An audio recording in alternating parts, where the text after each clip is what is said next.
Welcome back. Today we are making the legendary Chettinad Chicken Biryani right here at home in this gorgeous Tamil Nadu kitchen. Let's cook.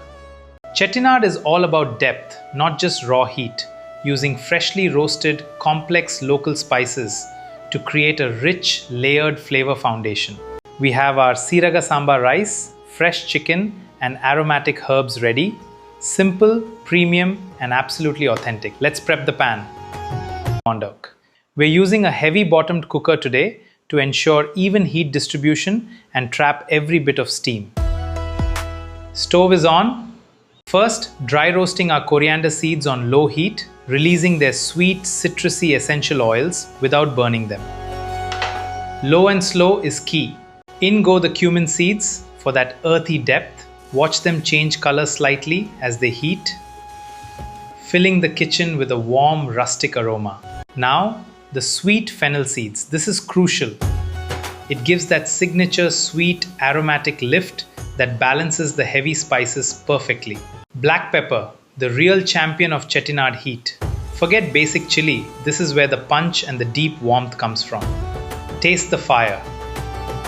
Next, cloves and green cardamom pods go in, adding a sweet, floral and woody complexity to our growing Chettinad masala blend. Breaking in cinnamon sticks and star anise, releasing sweet, woody, licorice-like notes that make this biryani truly royal.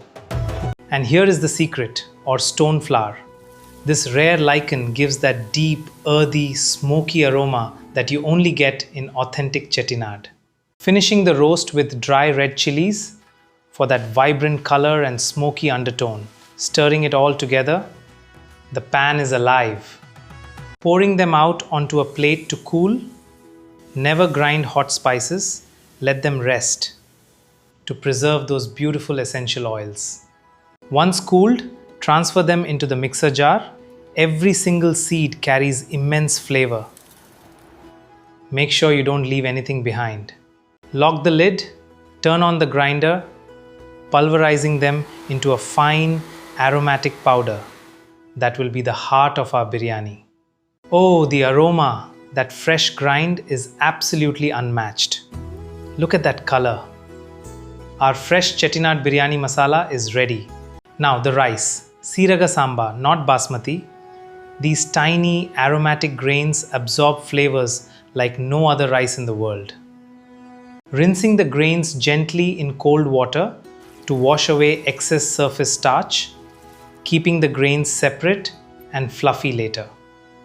We'll let it soak in fresh water for about 20 minutes. This helps the grains cook evenly. Let it rest. Drain the rice completely. We don't want any extra water throwing off our measurements. Keep it dry and set it aside. Heating a mix of oil and pure ghee. Ghee for richness, oil to keep it light. Let them melt and merge together. Tempering with a few whole spices, awakening the oil with instant aroma. Watch them swell and release their essence. Now, adding thinly sliced red onions. This is the base of our gravy. They must sizzle and soften. Hear that? Saute them until they turn golden brown. Caramelization adds sweetness and deep color. Don't rush this step, patience pays off. Tossing in slit green chilies, adding a fresh, sharp heat to contrast the deep warmth of our black pepper. Next, adding fresh ginger paste. Always use fresh, never packaged, for that vibrant, zesty punch. And fresh garlic paste goes in, sautéing them together until the raw aroma completely disappears. Incredible. Keep stirring to prevent sticking. You'll know it's done when the oil starts separating from the paste. Perfect. Tossing in fresh mint leaves, bringing a refreshing, cooling aroma that cuts through the rich spices beautifully. Followed by fresh chopped coriander. These herbs form the fragrant backdrop of every great South Indian biryani. Now adding ripe chopped tomatoes. Adding acidity and body to our base. Stir them in gently. Beautiful colors. Cook them down until they are completely soft, turning into a rich, pulpy gravy base. Ready to receive our spice blend. Here comes our freshly ground masala, the star of the show. Sprinkle it generously. Watch the gravy transform. Adding turmeric and a touch of chili for that golden color and extra warmth. Layering the spice profile step by step. Pouring in fresh whisked yogurt. This tenderizes the chicken and creates a rich, creamy emulsion. Stir it in. Saute this paste until it darkens and you see oil separating on top. That means the spices are perfectly cooked. Now adding our fresh chicken pieces. Bone-in is best. It keeps the meat juicy and adds rich flavor. Searing the chicken on high heat, locking in the juices and flavor. Make sure every piece is coated. Nice! Every piece must be fully wrapped in that rich, aromatic Chettinad gravy, letting the flavors penetrate deep inside. Covering it briefly without pressure, allowing the chicken to release its natural juices. This forms our rich broth. Look at that! The chicken has released its juices, blending with the masala to make an incredible gravy. Smells divine. Adding salt to season the gravy. Remember, the rice will absorb this, so make it slightly salty. Stir it in, pouring in hot water. Perfect ratio is 1.5 cups of water for every cup of Seeraga Samba rice. A quick squeeze of fresh lemon.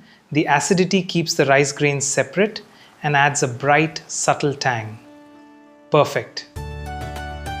Gently sliding in our soaked rice. Look at that beautiful contrast of white rice against the rich red gravy. Stir very gently from the sides. We don't want to break those delicate soaked rice grains. Keep them whole. Time to close the pressure cooker. Make sure it's locked tight and secure. Trapping all the steam and flavor inside. Placing the weight on the vent. Now we let the pressure build up, cooking the chicken and rice in harmony. There it is, the first whistle, releasing that highly aromatic steam. The kitchen smells absolutely incredible now. Turn off the heat completely. Never open the cooker immediately. Let the pressure release naturally for 15 minutes. Resting allows the rice to firm up and absorb the remaining moisture, ensuring the grains don't turn mushy. Patience. The moment of truth. Opening the lid. Oh my God, the aroma is absolutely breathtaking. Perfect individual grains. Drizzling a touch of fresh ghee for that final gloss and rich buttery finish. Look at that shine. Gently fluff the rice with a fork, mixing the rich masala bottom layer with the fragrant rice on top. Perfect. Serving it hot on a banana leaf, the traditional way. Chicken is tender, rice is perfectly fluffy, absolutely stunning. Tasting time. Wow, the pepper punch, the tender chicken, the aromatic rice. This is pure heaven. Try it at home, you'll love it.